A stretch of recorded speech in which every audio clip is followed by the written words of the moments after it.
शिवा, हर हर शंभो शिवा, हर हर शंभो शिवा।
शंकर भगवान की। पुनः हरिद्वार आ गए और आकर के जैसे यज्ञ सभा मंडप में प्रवेश किया, बोले यजमान जी को लाओ। यजमान जी को धड़ तो लाए, सर है नहीं। बोले सर कहाँ है? बोले महाराज वो तो आपका चेला जो है ना, वो वीरभद्र आए थे, उन्होंने ये सुहा कर दिया। बोले ओहो, तो एक काम करो, दक्षिणी दिशा में जाओ, जो भी जीव मिले उसी की सर पहले मिल जाए, उसी का सर लाओ। जैसे दक्षिण दिशा में गए तो सबसे पहले बकरा मिला, बकरे को सर धड़ से अलग किया और ला करके सर भगवान शंकर को दिया। भगवान शंकर ने मृत्युंजय मंत्र पढ़ करके दक्ष प्रजापति के धड़ से जैसे लगाया, देखते देखते भगवान शंकर सम्मुख उठ के खड़ा हुआ दक्ष और बोलने लगा बम बम बम बम बम बम बम बम बम बम बम बम बम बम बम बम बम बम। ये जो बम भोले है ना, ये बम भोले मम मम मम है, लेकिन बम भोले इसलिए बोलते हैं कि भगवान शंकर को ऐसा लगता है कि मेरे ससुर जी बोले। ससुर जी की आवाज सुन करके बड़े प्रसन्न हो जाते, बड़े प्रसन्न हो गए। वाह ससुर जी, आप बक बक कर रहे थे, बिल्कुल बकरे का ही मुख लगा, अभी आप ठीक हुए। आप जब बोलते हैं तो बड़ा अच्छा लगता है, इसलिए आप बोलते रहिए। इसलिए भक्तों ने बम बम भोले बोलना शुरू कर दिया कि भगवान शंकर प्रसन्न हो जाते, मेरे ससुर जी बोल रहे हैं, इसलिए जल्दी आके दर्शन देते हैं, इसलिए बम भोले बोलने का प्रथा रहा। अब महाराज इतने में वीरभद्र ने क्या किया था कि कुखा नाम के देवताओं के दांत ही फोड़ दिए, भग नाम के देवताओं के आंखें तोड़ दी। अब सारे देवता अंग भंग थे, वो आकर के शंकर के सामने कहने लगे महाराज, भग नाम के देवता ने कहा महाराज हमारे तो आंख तोड़ दिया आपके शिष्य ने, क्या करें? बोले जाओ तुम मित्रों की आंखों से देखोगे, मेरा आशीर्वाद है। मित्रों की आंखों से देखने का आशीर्वाद दे करके भेज दिया। कुखा नाम के देवता है, बोले महाराज दांत ही तोड़ दिया, क्या करें? तो बोले सातु घोल करके खाया करो, सातु घोल घोल के पियो, तुम्हें उसमें ही शक्ति आ जाएगी, मेरा आशीर्वाद। अब महाराज भृगु की तो दाढ़ी जो थी पूरी दाढ़ी खींच करके स्वाहा कर दिया एक मंडप में। भृगु जी अपना मुंह पकड़ के आगे बोले महाराज जब तक दाढ़ी में हाथ नहीं फेंकता हूं कुछ बात निकलती नहीं। अब दाढ़ी तो तोड़ ताड़ करके फेंक दिया आपके चेले ने, क्या करूं? भृगु जी ने कहा तो भगवान शंकर ने कहा साहब पूरी तो दाढ़ी मिलेगी, थोड़ी सी मिल जाएगी, थोड़ी सी दे देता हूँ। तो तब से थोड़ी सी दाढ़ी लगा दी। तो भृगु जी को थोड़ी दाढ़ी दी है, पूरी दाढ़ी नहीं, थोड़ी दे दी। तो कईयों के देखी होगी ना आपने, थोड़ी पूरी दाढ़ी नहीं आती हो। भृगु के संतान बने बहुत घूम रहे, कई लोग तो जबरदस्ती बन जाते हैं, इधर उधर से साफ करके फिर यहीं रख लेते हैं। तो सभी देवी देवताओं के अंग भंग को भगवान शंकर ने आशीर्वाद दिया, सबको पूर्ण किया और सभी देवताओं ने एक स्वर में कहा कि आज के बाद जो यज्ञ में अंतिम में शेष बच जाएगा वो सब भगवान शंकर का माना जाएगा। भगवान शंकर गदगद हो गए, प्रसन्न हो गए। तब से पुनः यज्ञ प्रारंभ हुआ। यज्ञ को पूर्णता प्रदान करके भगवान साक्षात यज्ञ नारायण भगवान प्रकट हुए यज्ञ में, सबको आशीर्वाद देकर। देखते देखते भगवान शंकर अंतर्ध्यान हुए, कैलाश पर्वत पहुंचे। उन्हीं मां सती ने पुनः हिमालय पर्वत की पुत्री पार्वती बन के जन्म लिया और भगवान शंकर से पुनः विवाह हो गया। तब से फिर शिव पार्वती बन के रहने लगे। बोले शंकर भगवान की, पार्वती मैया की। सुखदेव जी बोले राजन, इस प्रकार से मनु महाराज की 3 पुत्रियों का वंश वर्णन हो गया, आकुति, देवहूति और प्रसूति का। अब 2 पुत्र प्रियव्रता और उत्तानपाद। छोटे बेटे उत्तानपाद के वंश वर्णन सुनो। जाये उत्तानपादस्य सुनीति सुरुचिस्तयो, सुरुचि प्रेयसी पत्नी नेतरायुत्सुतो ध्रुव। महाराज उत्तानपाद के 2 पत्नी है, एक का नाम सुनीति, एक का नाम सुरुचि है। सुरुचि से उत्तम हुए, सुनीति से ध्रुव हुए। महाराज सुरुचि से प्रेम करते, सुनीति को घर से बाहर से निकाला है। ऋषियों के पर्णकुटी में रहती है, उनसे एक बेटा है जिसका नाम ध्रुव है।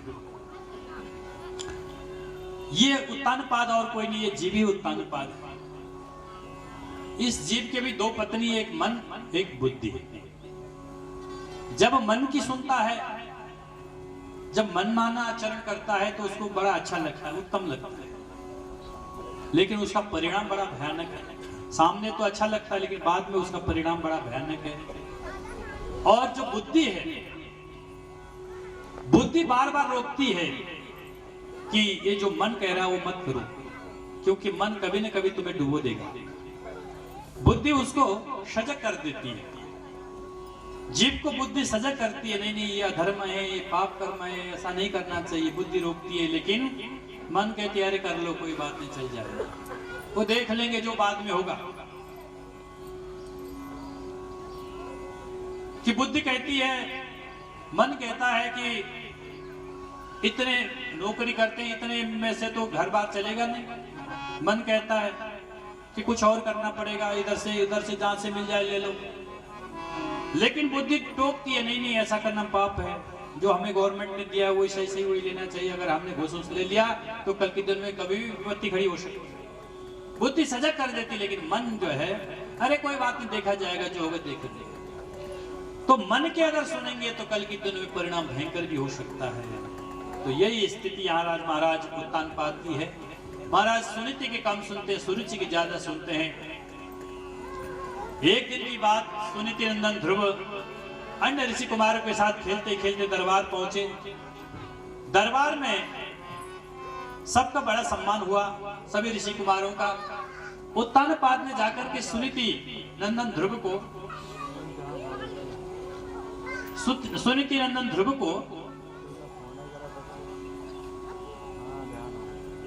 देखते ही प्रणाम करने के लिए राजा उठे, क्योंकि उनको ये नहीं पता था कि ये मेरा बेटा है। जैसे प्रणाम करने के लिए उठे तो ध्रुव पीछे हटे। महाराज उत्तानपाद ने पूछा, सभी ऋषि कुमारों ने आशीर्वाद दिया, आप क्यों पीछे जा रहे हैं? तब ध्रुव ने कहा कि मैं ऋषि कुमार नहीं हूं, मैं तो राजकुमार हूं।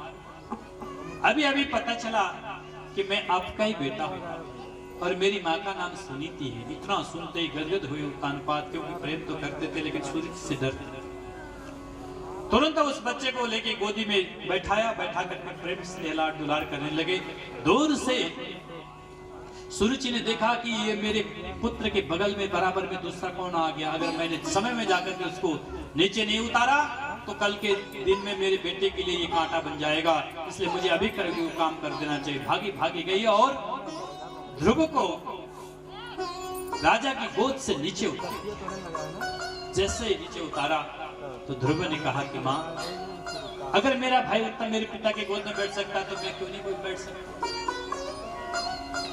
तो सुनीति बोली, नवत्स निप्रते दृष्टि भगवान आरूढ़।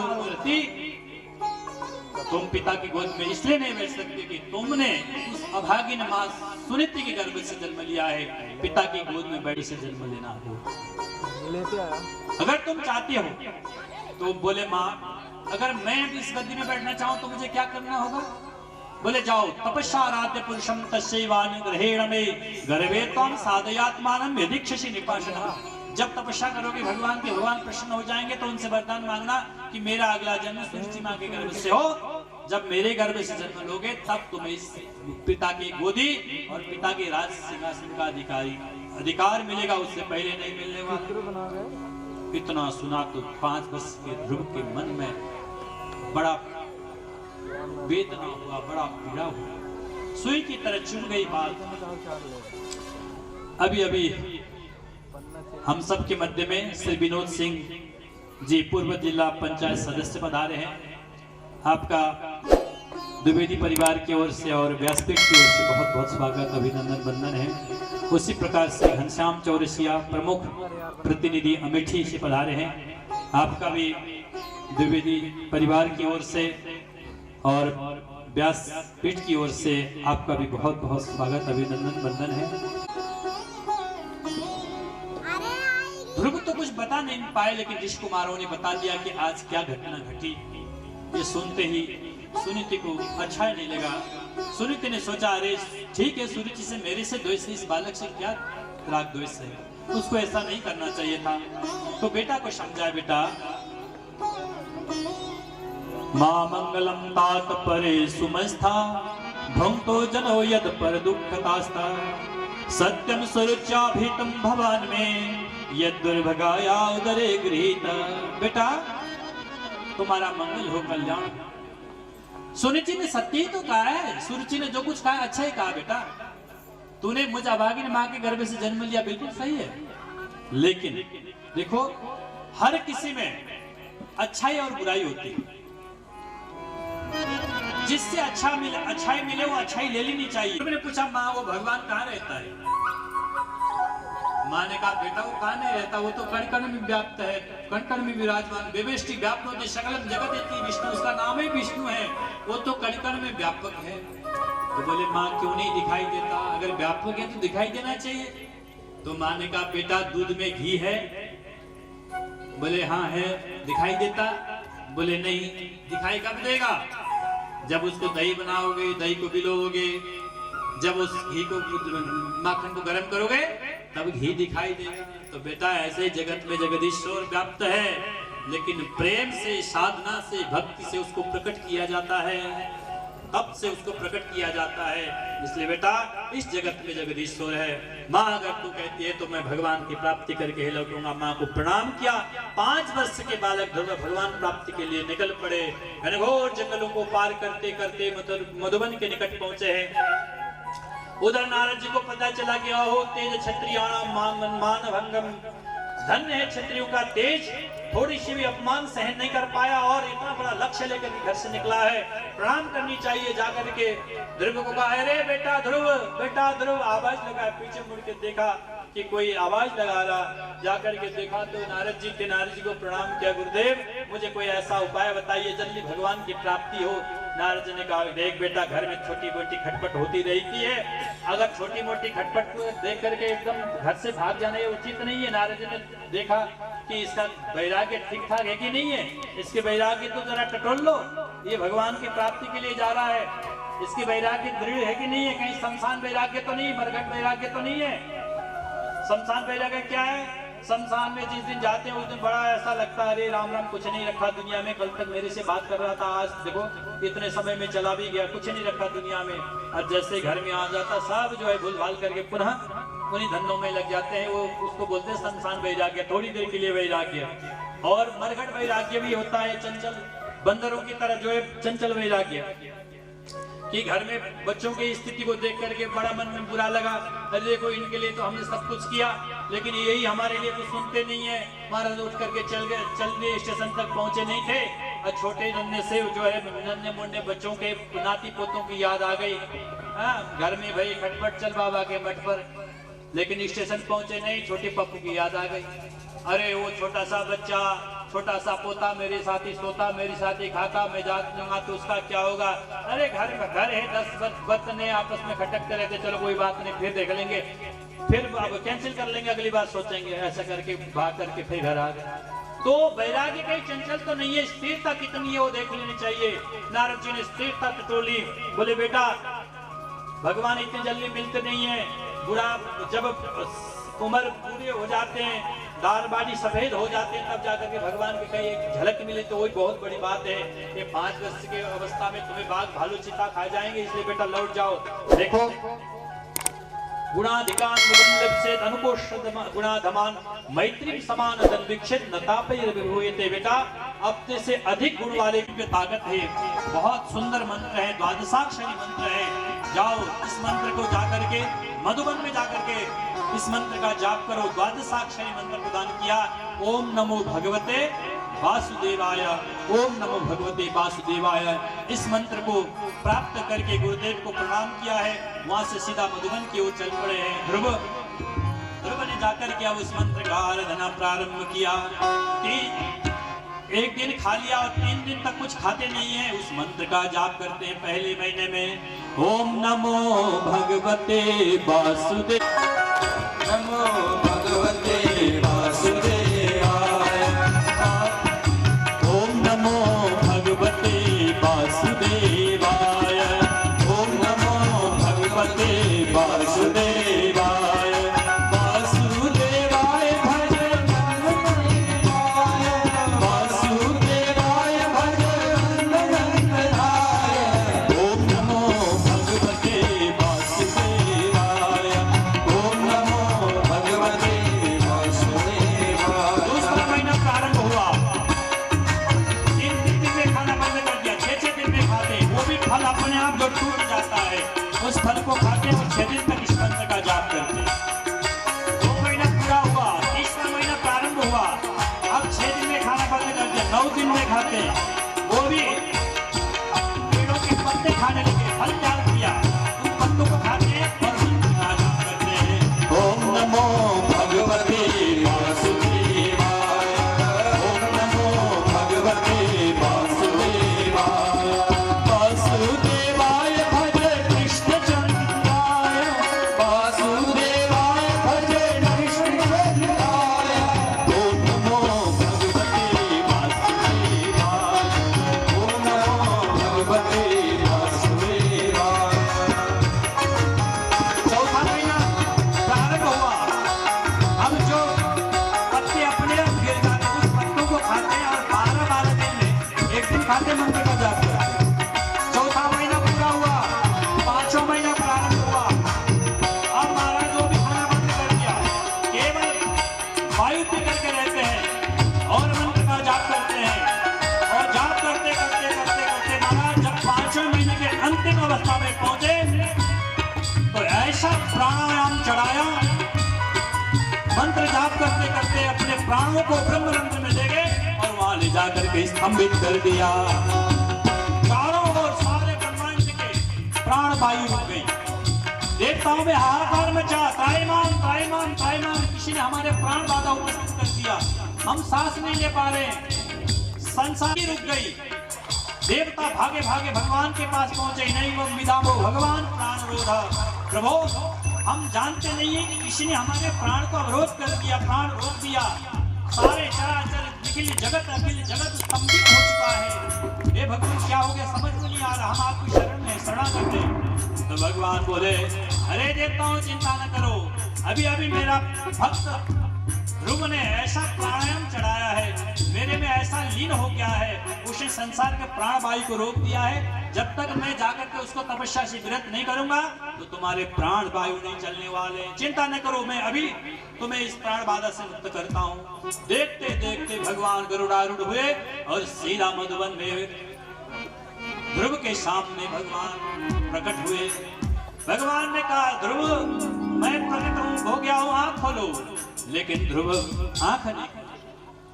भगवान ने कहा, अरे ध्रुव जिसकी तुम आराधना कर रहे हो तुम्हारे सामने बेटा, आंख खोलो।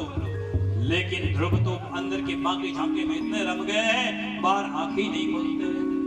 जब भगवान ने अंदर की दृश्य गायब कर दिया तो जैसे छटपटा करके ध्रुव ने आंख खोली, जो दृश्य अंदर थी वही दृश्य बाहर। बोले हरि भगवान की शंख चक्र गदा पद्मधारी चतुर्भुज नारायण भगवान को देख करके गदगद हो गए।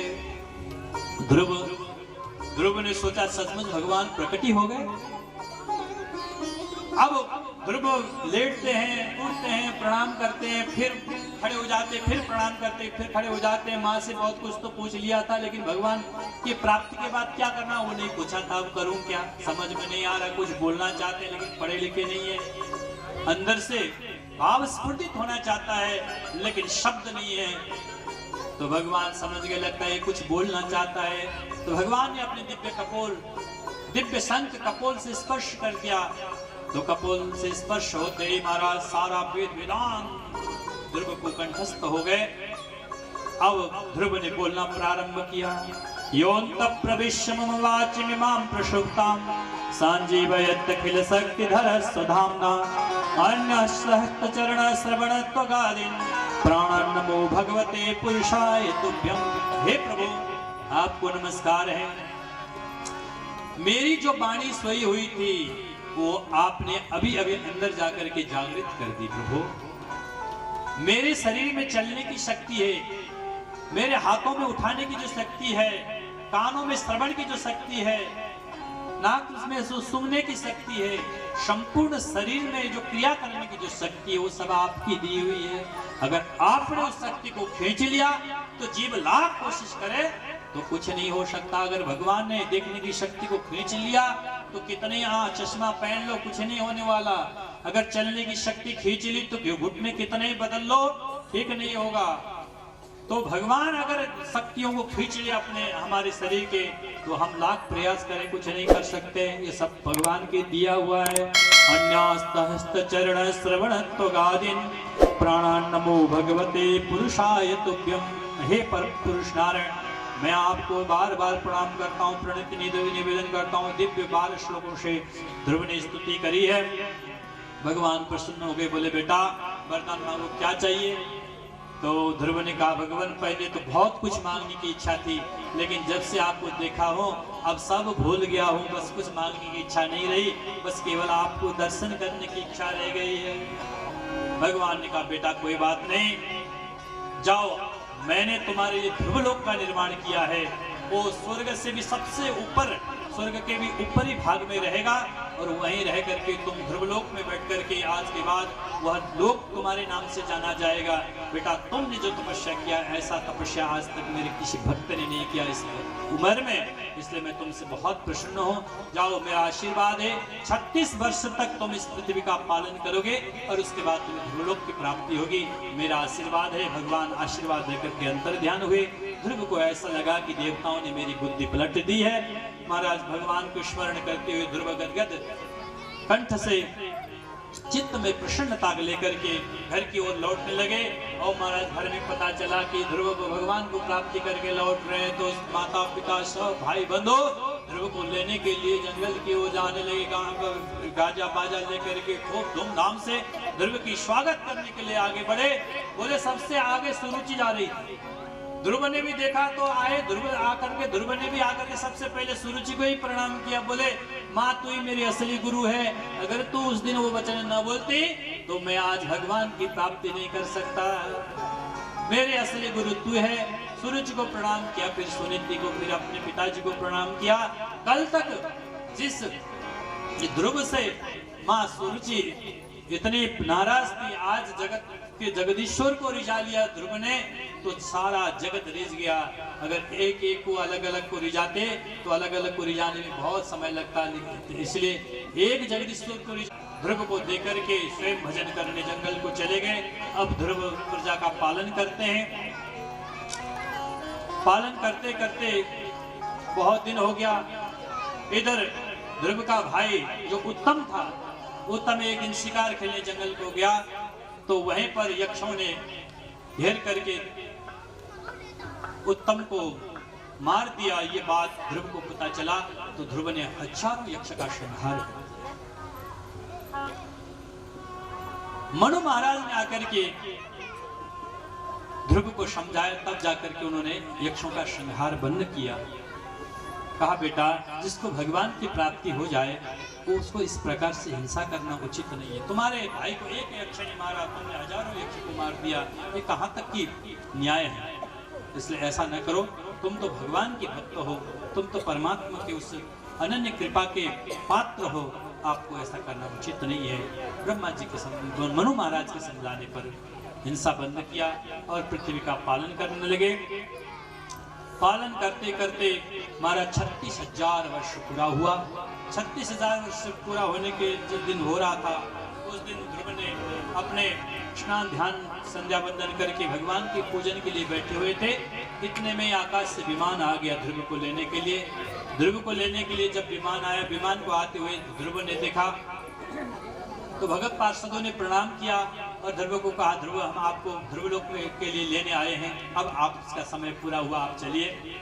ध्रुव ने कहा कि मैं थोड़ी भगवान की पूजन कर रहा हूँ, पूजन पूरी हो जाए फिर चलेंगे, थोड़ी देर रुक जाओ। विमान आकाश में टिका रहा। जब पूजन पूरा हुआ तो ध्रुव जैसे ही विमान में चढ़ने लगे, इतने में मृत्यु देवता आ गया सामने। काल आकर के खड़ा हो गया, त्राईमाम प्रभु मुझे भी स्वीकार कीजिए, क्योंकि संसार का नियम है, मुझे स्वीकार करने के बाद ही अन्य लोक में जाया जाता है, इसलिए कृपा करके मुझे स्वीकार कीजिए। हाथ जोड़ करके खड़ा हो गया मृत्यु देवता। सुखदेव जी बोले, परीक्षित देख लो, इसी मृत्यु के भय से तुम भयभीत हुए थे ना, जिस मृत्यु के डर से तुम इतने डरे हुए थे, वो मृत्यु को देखो, ध्रुव के सामने कैसे हाथ जोड़ करके खड़ा था, कैसे हाथ जोड़ करके खड़ा हो गया है। ये किसकी शक्ति है? बोले भक्ति की शक्ति है। भक्ति के वो चमत्कार है, भक्ति की शक्ति में मृत्यु हाथ जोड़ करके खड़ा हो जाता। मृत्यु हाथ जोड़ करके खड़ा हो गया तो विमान आकाश से थोड़ा जमीन से ऊपर ही रहता। बोले इधर आओ। मृत्यु को बुलाया। मृत्यु के सर में अपने एक पैर रख करके दूसरे पैर से देखते देखते ध्रुव विमान में प्रवेश कर गए। मृत्यु मध्यम पदम दत्वा आरोहाद्भुतम गृहम्, अपने दिव्य विमान में प्रवेश किया। ध्रुव विमान में बैठ करके ध्रुव लोग जा रहे हैं, इतने में अचानक ध्रुव के मुंह मलिन हुआ।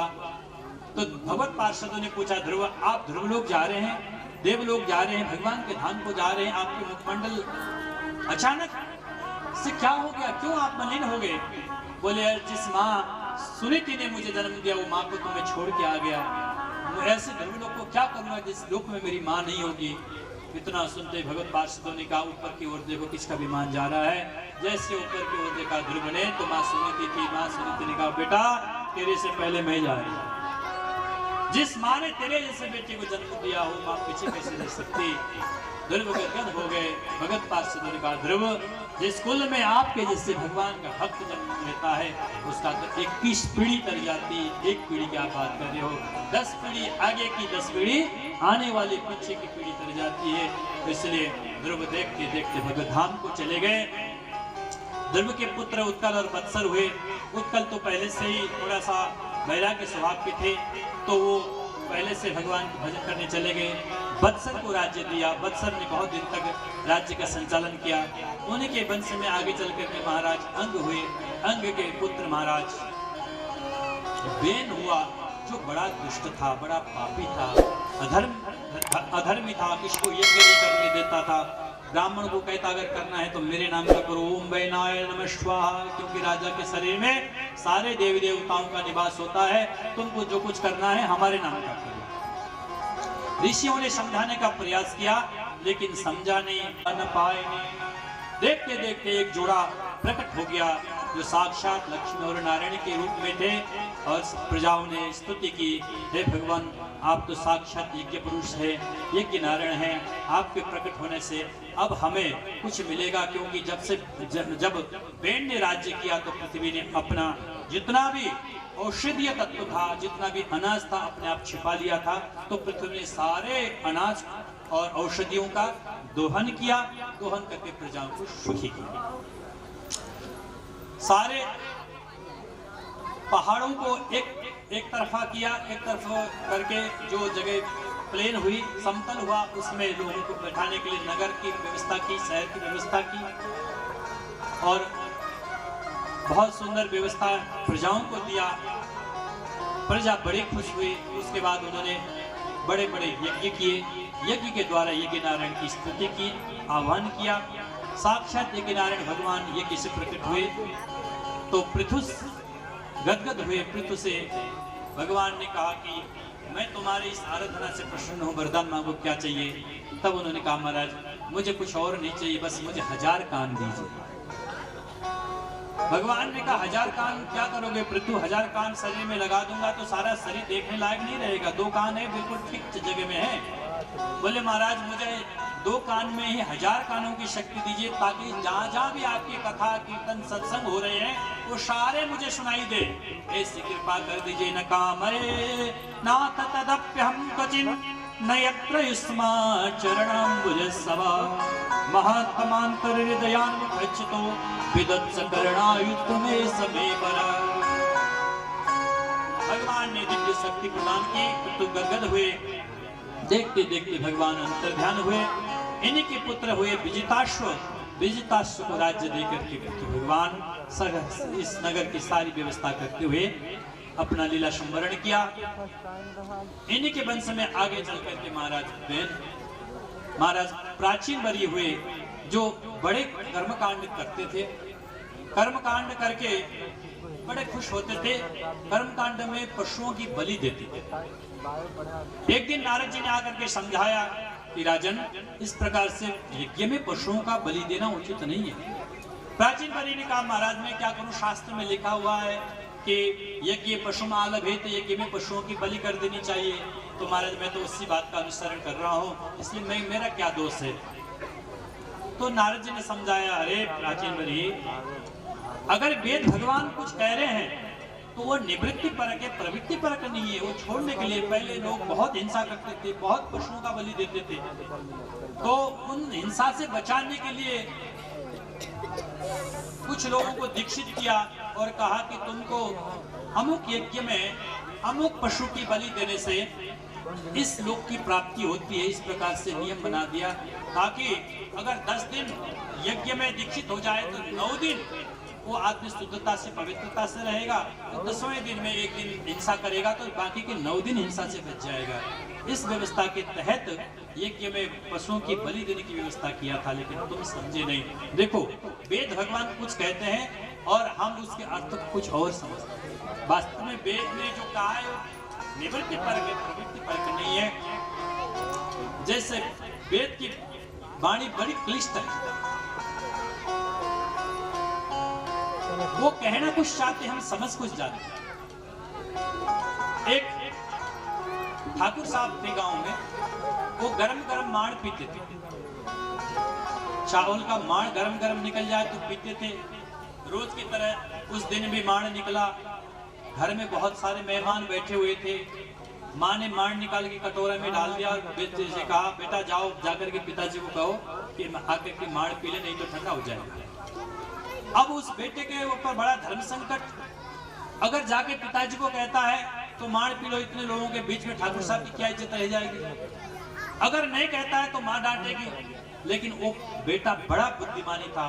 उसने पिताजी से जाकर के कहा, पिताजी पिताजी, दानोपुर से मानू जी आए हैं, कठोता घाट में रुके हैं, जल्दी जाके मिल लो, नहीं तो शीतलपुर को चले जाएंगे। अब वहां बैठे हुए लोगों ने यही अंदाजा लगाया, दानोपुर नाम का कोई गांव होगा, मानू नाम का कोई सेठ होगा, कठौता घाट में बैठा होगा। अगर जाकर के सेठ जी मिल लेते तो ठीक है, नहीं तो शीतलपुर को चला जाएगा। ऐसा वहां बैठे हुए लोगों ने अर्थ लगाया, लेकिन वास्तविक अर्थ ठाकुर साहब समझ गए कि दानोपुर से मानू जी आए, यानी कि चावल के दाने से माण निकल गया है और कठौता घाट यानी कटोरे में डाल दिया है माँ ने, जल्दी जाके पा देना।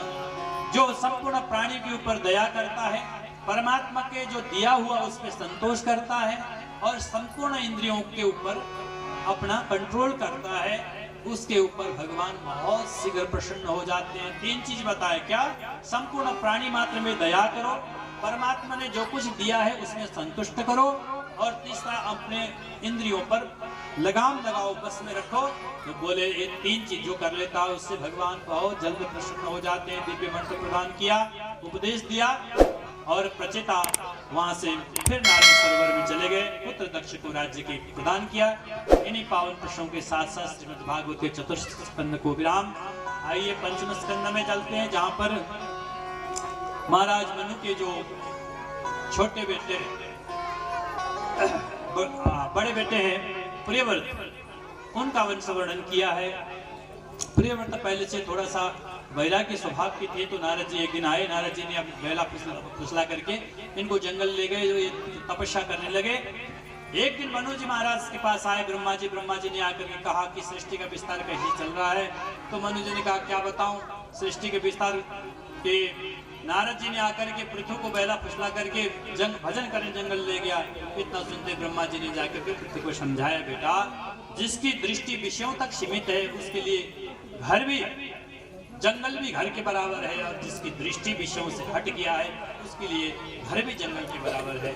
इसलिए बेटा भजन करने के लिए घर का ही परित्याग करना आवश्यक नहीं है। अपने मन को विषयों से हटा करके परमात्मा के चरण में जोड़ दोगे तो घर भी जंगल बन जाएगा।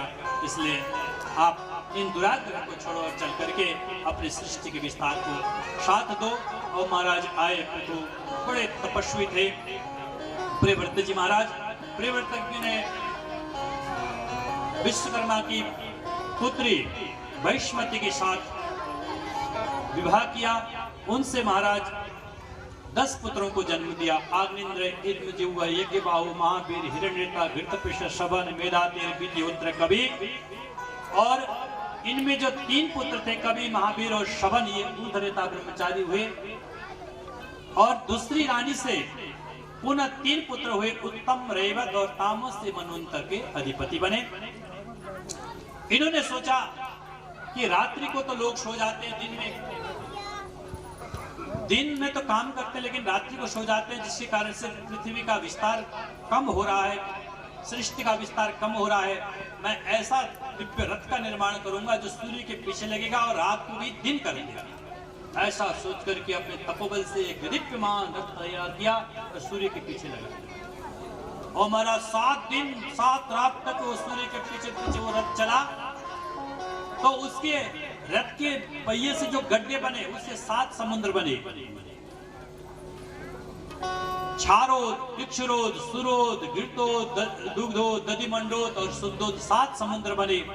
और बीच में जो जगह बचा वो 7 द्वीप बने। जम्बूद्वीप, प्रोक्ष द्वीप, शालमली द्वीप, कुश द्वीप, क्रौंच द्वीप और पुष्कर द्वीप। इस प्रकार से 7 द्वीप बने, 7 समुद्र बने। जब अव्यवस्था देखा, प्रजा त्रायमाम करने लगे, कभी रात ही नहीं हो, दिन ही दिन बना रहा 7 दिन तक।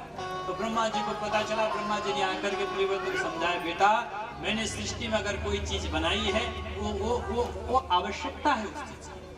अगर रात भी बनाई है तो दिन भर मनुष्य काम करता है, रात्रि को थक जाता है, रात्रि को विश्राम करता है, तो दूसरे दिन पुनः ऊर्जावान बन करके तैयार होता, फिर दूसरे दिन कार्य करने के लिए वह नियोजित किया जाता है।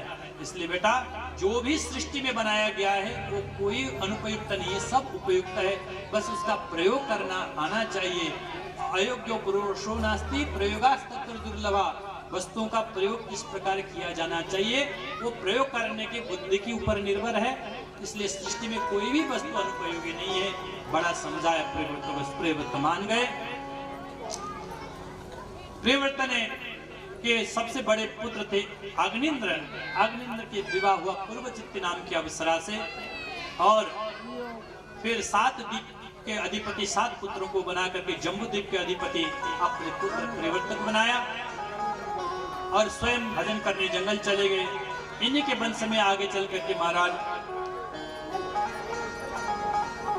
अग्निन्द्र और पूर्वचित्त से महाराज नाभि का जन्म हुआ।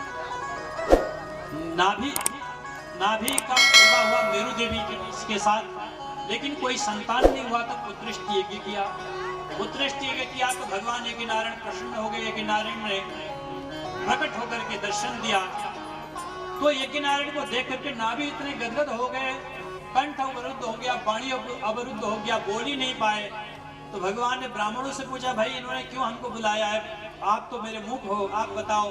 तब उन्होंने कहा, महाराज आपकी जैसे ही पुत्र चाहते हैं, इसलिए पुत्र कामना के अनुसार पुत्रष्टि किया। भगवान ने कहा चलो, तो आप लोगों ने अगर वचन दिया है तो मैं पुत्र बन करके आऊंगा। भगवान अंतर ध्यान हुए कि नारायण देखते देखते नाभि से भगवान ने मेरु देवी में प्रवेश किया और भगवान ऋषभ देव बन करके प्रकट हो गए। बोले ऋषभ नारायण भगवान की। नाभि और मेरु देवी से भगवान ऋषभ प्रकट हुए। ऋषभ देव भगवान ने बहुत सुंदर विधि से प्रजा का पालन किया। इनके अंदर बहुत सारे योग शक्तियां थी। एक बार इंद्र ने वर्षा नहीं किया तो इन्होंने योग शक्ति से वर्षा किया। इंद्र घबरा गए। इंद्र ने देखा अरे मैं जिसको साधारण पुरुष समझ रहा था वो तो साक्षात दैवीय गुणों से युक्त है, साक्षात नारायण के अंश से युक्त है, इसलिए मुझे चलना चाहिए, लेकिन क्या करूं। वो अपनी पुत्री जयंती को लेके आए और जयंती का विवाह महाराज ऋषभ देव के साथ धूमधाम से किया और अपने दामाद बना करके उनसे आशीर्वाद प्राप्त करके इंद्र स्वर्ग को चले गए। अब ऋषभ देव के 100 पुत्र हुए, जिसमें सबसे बड़े बेटे का नाम था भरत और उन्हीं भरत के नाम से इस अजनाभ खंड का नाम भारतवर्ष पड़ा। ऋषभ देव भगवान ने परमहंस कैसे होते हैं उस ज्ञान को सारा संसार के समक्ष प्रस्तुत किया। पहले तो अपने बेटों को बुला करके बहुत सुंदर उपदेश किया। बेटा देखो, जो भगवान की भक्ति में साथ दे उनको अपना समझ लो, जो भगवान के भक्ति में साथ न दे उनको परम बैरी समझ करके परित्याग कर दो, चाहे वो अपना कितने ही खास क्यों ना हो। बहुत सुंदर उपदेश दिया और अंत में परमहंस वृत्ति धारण करके जंगल में चले गए। जंगल में जाकर के स्वयं अग्नि को अर्पित किया, अग्नि का आह्वान किया और देखते देखते अग्नि ने ऋषभ देव के शरीर को अपने आगोश में लिया। उससे पहले एक अरहण नाम के राजा ने ऋषभ देव के उस बाह्य चरित्र को देखा तो उसने सोचा वास्तविक धर्म यही है। वहीं से जैन मत का प्रारंभ हो गया और महाराज ऋषभ देव जी अपनी यह लौकिक लीला समाप्त करके पारलौकिक लीला में प्रवेश कर गए।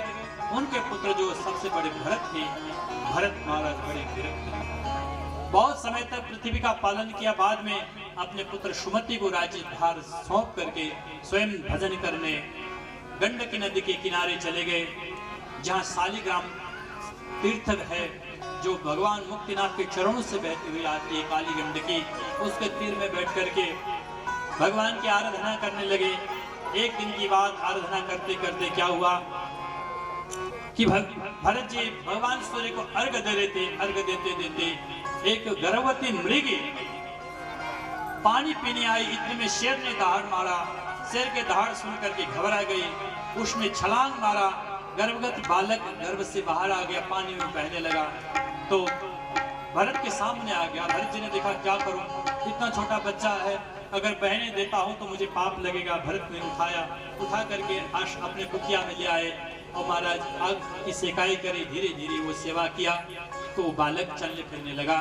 अब मृग का बच्चा बड़ा सुंदर होता है, बड़ा प्रिय होता है। अब धीरे धीरे भरत जी का भजन तो कम होने लगा और ये जो है करते भरत जी ने अपना शरीर का ही परित्याग कर दिया। अंत या मति सागति, अंत में मति जैसी होती है अगला जन्म वही मिलता है। मृग शावक के चिंतन करते करते अगले जन्म में भरत जी महाराज मृग ही बन गए। अगले जन्म मृग का बना, लेकिन भगवान के भजन की इतने प्रभाव रहा कि पूर्व जन्म की स्मृति बनी रही कि मैं पूर्व जन्म में भरत नाम का राजा था। देखो मृग शावक ने मुझे मृग ही बना डाला। इसलिए गीता में कहा है अंत भला तो सब भला। इसलिए अंत को ठीक करें, अंत में ऐसी स्मृति बने कि भगवान के नाम का उच्चारण हो, शरीर का परित्याग हो, तो अगला जन्म होने की दशा ही उत्पन्न नहीं होगी। लेकिन हाँ, अगर किसी से मोह किया, किसी से ज्यादा स्नेह किया, वो स्नेह और मोह एक दिन बंधन का कारण बन जाता है। अगला जन्म उसी रूप में हमें लेना पड़ता है। इसलिए सावधान हो जाना चाहिए कि अंतिम शरीर त्यागने से पहले बुद्धि ऐसे बने कि हम स्मरण प्रभु का स्मरण करते हुए भगवान के नामों का चिंतन करते हुए शरीर का परित्याग हो। जन्म जन्म मुनि जतन कराए, अंतराम कह आवत नाई। जन्म जन्मांतर मुनि लोग इसलिए भगवान के नामों का अभ्यास करते हैं ताकि अंतिम समय में उच्चारण हो और सीधा मोक्ष प्राप्ति हो। या भरत जी पिछले जन्म में भरत थे, अगले जन्म में मेरे शावक बन गए, लेकिन स्मृति बनी रही। उन्होंने सोचा अब की बार तो मैं थोड़ा सावधान हो जाता हूँ। सावधान हो गए तो महाराज अपने परिवार को छोड़ करके कालंजर पर्वत में आकर के रहने लगे। वहीं जो कुछ मिल जाता खा लेते हैं, पानी पीते हैं, भगवान का चिंतन करते करते शरीर छोटा। अगला जन्म ब्राह्मण के घर में मिला, अंगिरस गोत्रीय ब्राह्मण में। अब इन्होंने सोचा अब की बार मुझे सावधान हो जाना है, इसलिए इन्होंने जानबूझ करके अपने को मुख और जड़ साबित करने की कोशिश की। इनके पिता ने इनको 4 महीने तक गायत्री पढ़ाया, लेकिन ये गायत्री मंत्र शुद्ध उच्चारण नहीं करते, क्योंकि ये जानते थे इनके अंदर वेद वेदांत तो सारा कंठस्थ भरा पड़ा है। अब जो जानबूझ करके सो रहा है उसको आप जगा नहीं सकते। जो सोया हुआ वास्तविक नींद में है, प्रगाढ़ नींद में है, उसको तो आप एक आवाज लगाओगे जाग जाएगा। लेकिन जो जानबूझ करके सो रहा हो, लाख बार प्रयास करो लेकिन वो जागेगा नहीं, क्योंकि जानबूझ के सो रहा। जड़ भरत जी जानबूझ करके सो गए। उन्होंने सोचा अब की बार मैं इस संसार के चक्कर में नहीं पड़ूंगा। संसार के चक्कर में पड़ा तो फिर अगला जन्म मुझे लेना पड़ेगा, और अगले जन्म में न जाने में क्या बन जाऊं, इसलिए अब की इस जन्म में सावधान हो गया। तो 4 महीने तक गायत्री मंत्र नहीं पढ़ा के सुना पाए, पढ़ गए। तो पिताजी ने कहा तेरी बुद्धि तो बिल्कुल जड़ है, तो नाम रख दिया जड़ भरत। अब तो भरत जी ने देखा कि पिताजी से डिग्री मिल गई है, ताकि अब इस डिग्री मिलने के बाद कोई मुझे छेड़ेगा नहीं, क्योंकि जब अपेक्षा रहती है तभी ना लोग छेड़ते हैं। जब अपेक्षा ही खत्म हो जाती है फिर कोई ध्यान देता नहीं है ज्यादा। भरत जी ने कहा अच्छा है, एकांत में रह के भजन करते हैं, अपने मस्ती में रहते हैं। देखते देखते एक दिन पिताजी का शरीर छूटा। माताजी पिताजी के साथ सती हुई। 9 भाई थे, भाभियां थी, भाभियों के साथ रहने लगे, भाइयों के साथ रहने लगे। और महाराज जो कुछ भाभियां देती थी वो प्रेम से पा लेते थे। हमारा रूखा सूखा खा के ठंडा पानी पीते, मस्ती में रहते, भगवान के चिंतन करते, भजन करते। रिष्ट पुष्ट तगड़ा शरीर था। भाभियों को बड़ा जलन होने लगा। भाभियों ने कहा अपने पतियों को तो बढ़िया बढ़िया बादाम घोट घोट के हलवा खिलाती है, और ये 1.5 हड्डी के हैं, और इसको रूखा सूखा देते हैं, देखो ये कितना मोटा ज्यादा तगड़ा है। अरे इसको ले जाकर ये काम क्यों नहीं कराते हो खेती में? तो भाइयों ने कहा चिंता ना करो, इसको ले जाएंगे खेती में। भरत चला हमारे साथ। बोले कहाँ चलना भाई? चलो खेत में चलो। चलो ठीक है, खेत में चले गए। खेत में पहुंचे, बोले क्या करना है? बोले खेत को खोदो। भरत ने कहा ठीक है मैं खोद लूंगा, तब तक आप उधर होके आइए, काम करके आइए। अब भरत ने सोचा अगर मैंने ठीक ठाक खोद दिया तो मुझे जीवन भर बैल बनाएंगे, जीवन भर मुझे काम कराएंगे। इसलिए भरत ने खोदते खोदते खोदते खोदते महाराज एक जगह गड्ढा कर दिया, दूसरी जगह मिट्टी का ढेर लगा दिया। भाइयों ने कहा भाई तेरे से ये काम नहीं हो सकता, तो बैठे बैठे यहाँ तू यहीं बैठ करके अपना रहना प्रारंभ कर दे, हम तुझे भोजन यहीं दे दिया करेंगे। भरत जी ने कहा कोई बात नहीं, मैं यहीं रह करके खेती का रक्षा करूंगा। और महाराज जब खेती पकने लगे, भाइयों ने कहा एक बर्तन ला करके दिया, इसको बजा दो तो चिड़िया भाग जाएंगे, तो खेती की रक्षा होगी। तो महाराज भरत जी जैसे वो खेती में वो जब चिड़िया आने लगी, खेती चुगने लगी, तो चिड़ियों को भगाने के लिए भाइयों ने जो बर्तन दिया था वो बर्तन बजा करके चिड़ियों को भगाना था। वो बर्तन बजा करके भरत जी चिड़ियों को बुलाते थे।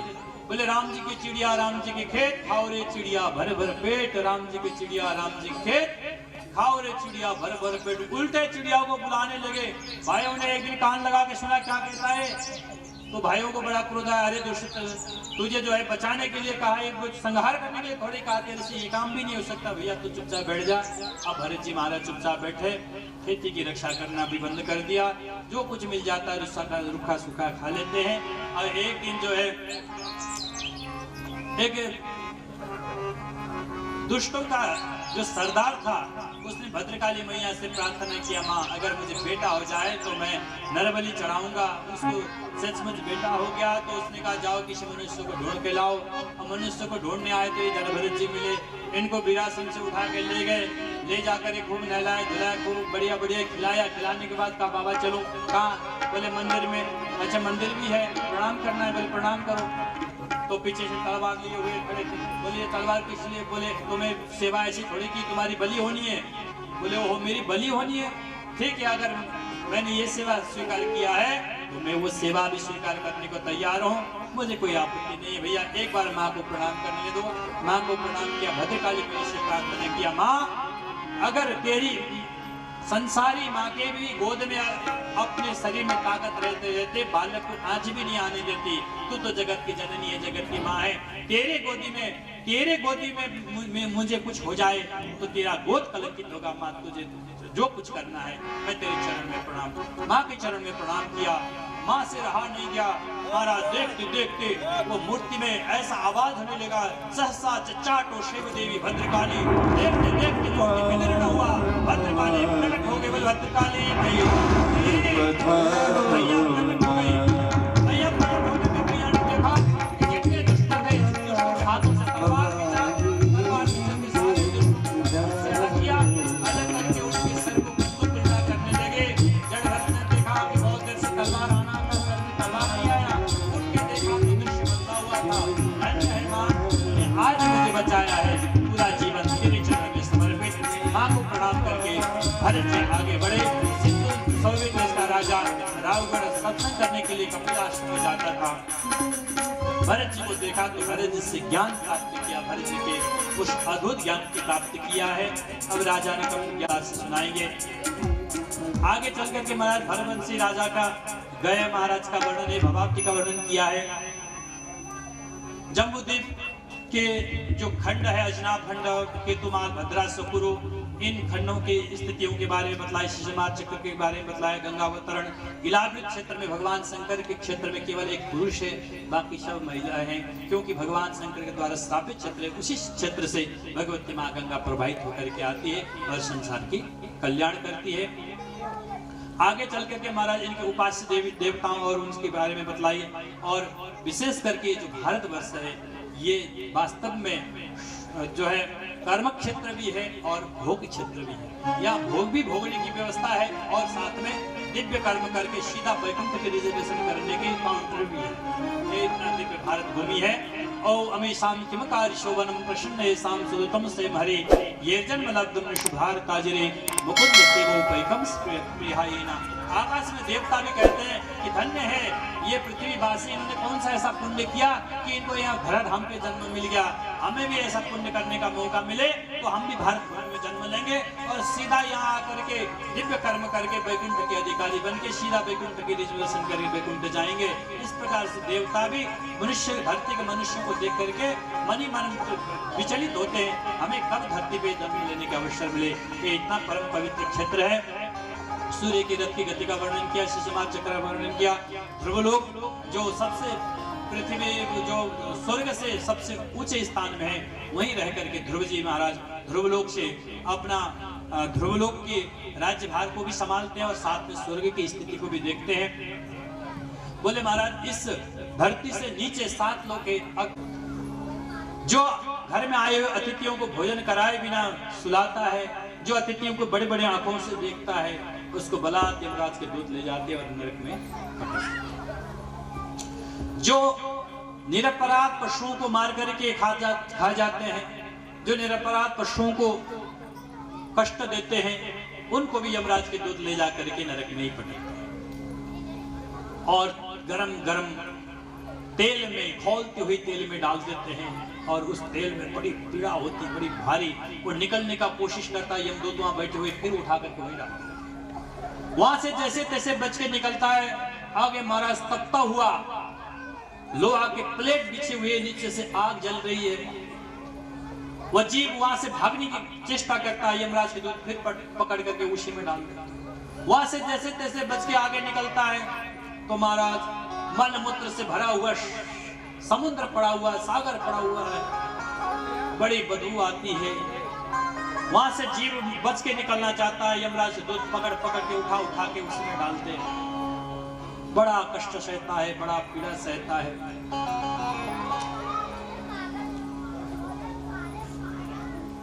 नरकों के वर्णन सुनकर के परीक्षित भी घबरा गए। परीक्षित ने कहा महाराज क्या नरक सबको जाना पड़ेगा, इससे बचने का कोई उपाय नहीं है। सुखदेव जी बोले राजन नरकों को तो तुम धोबी घाट समझ लो। क्या बोले धोबी घाट। अगर वस्त्रों को घर में ही साफ कर दिया तो धोबी जी को देने की जरूरत ही नहीं पड़ेगी।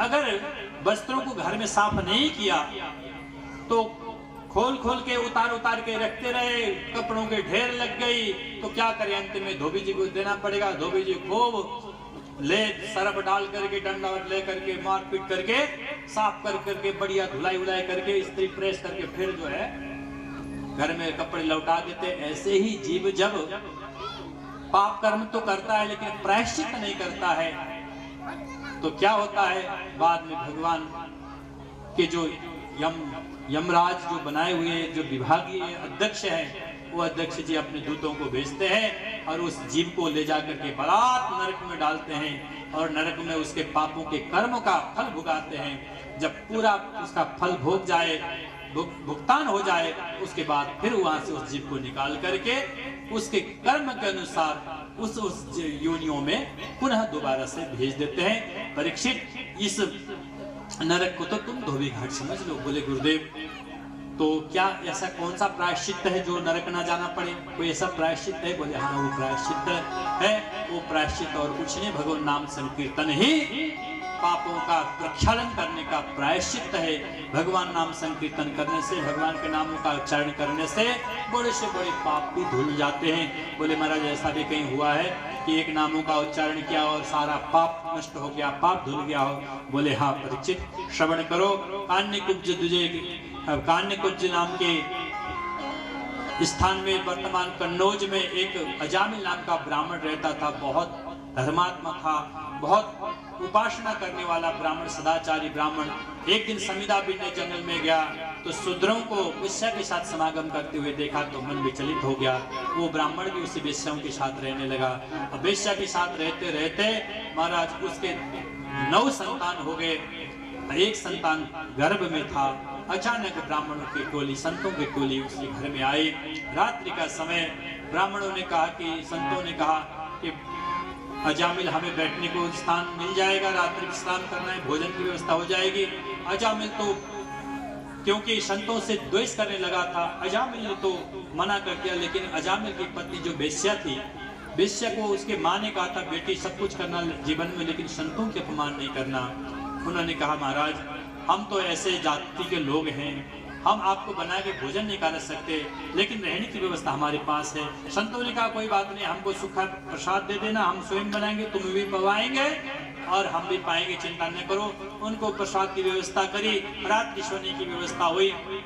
विधिवत संत सो गए। रात्रि को प्रातः जाने लगे तो अजामिल की पत्नी ने कहा कि भगवान, संत जब घर से जाएं, ब्राह्मण घर से जाएं तो कुछ न कुछ दे के विदा करना चाहिए। मेरे घर में कुछ ऐसी पवित्र वस्तु है नहीं जो मैं दे सकूं, तो क्या करो? तो उन्होंने कहा, ऐसा है, तुम्हें कुछ करने की आवश्यकता नहीं है।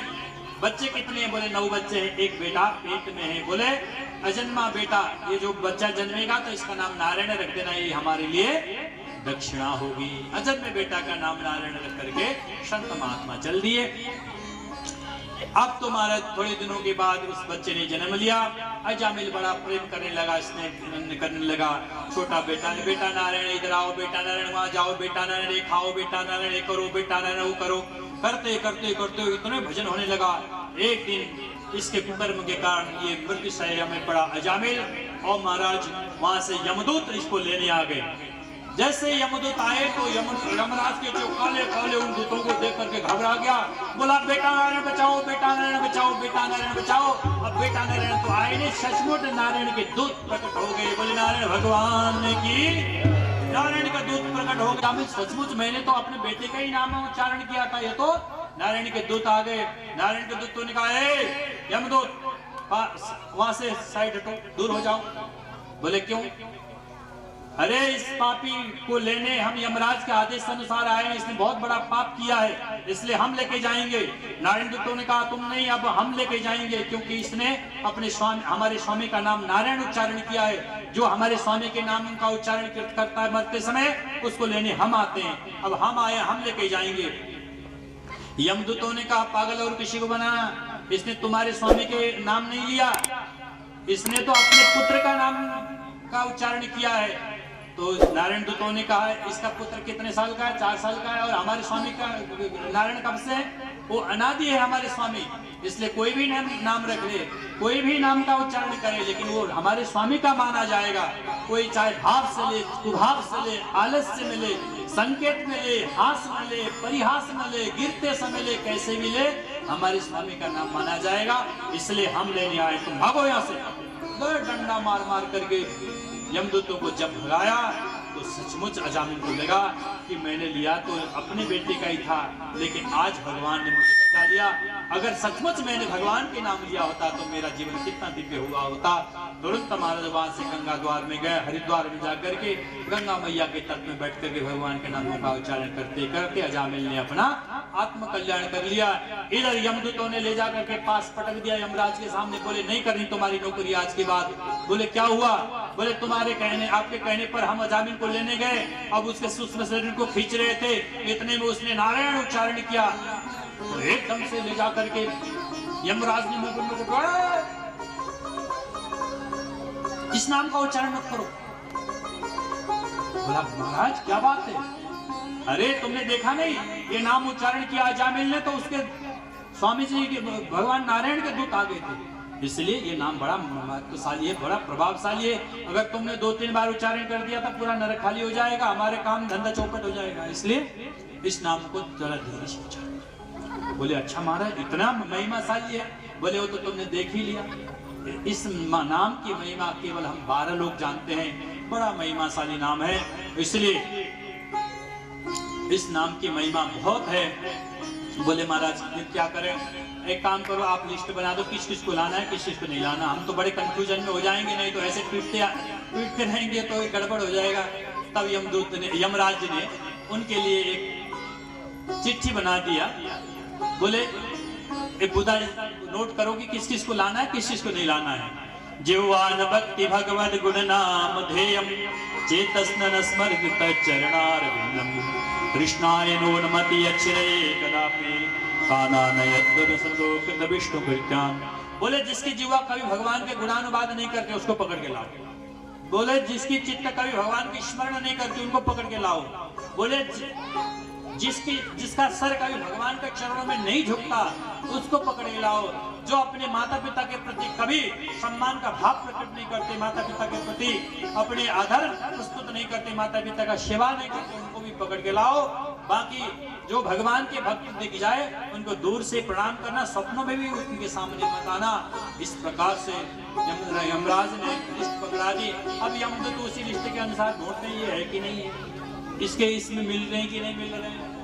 अब जहां मिला उसी को उठा कर ले जाते हैं। जहां भगवान के भक्त देखा तो दूर से प्रणाम करके उनके लिए और प्रार्थना करके चले जाते हैं। इस प्रकार से परीक्षित, मैंने ये जो दिव्य उपाख्यान मलयाचल पर्वत पर अगस्त्य ऋषि ने ऋषि ऐसा व्यवस्था बने, अंत में भगवान के नामों का उच्चारण हो, शरीर छूटे, कोई पाप बन न पाए, तो वो जीव सीधा मुक्त हो।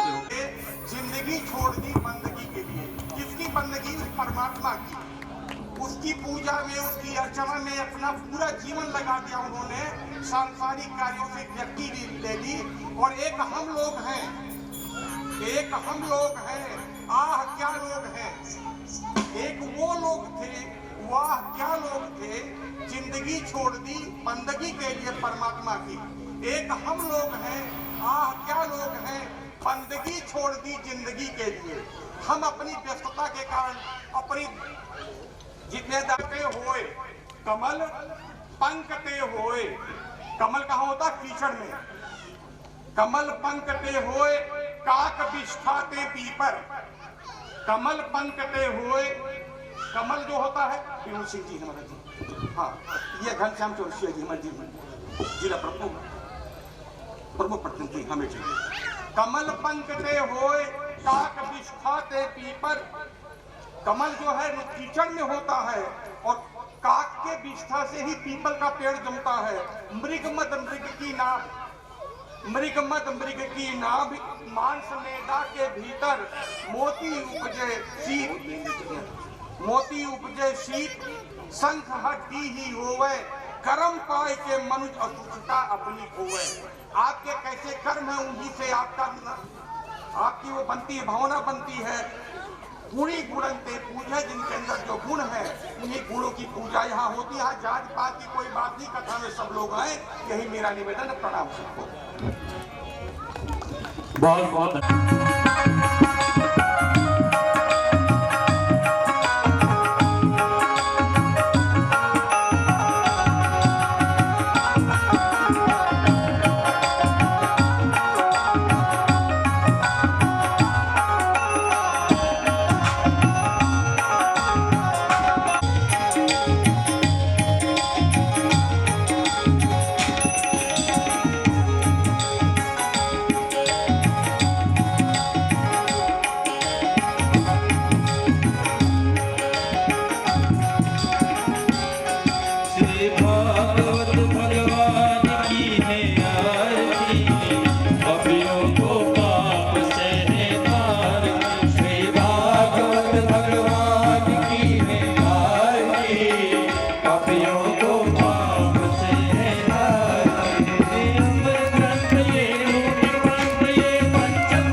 दामोदरम वासुदेवम वैष्णवम माधवम गोपिकावतम जानकी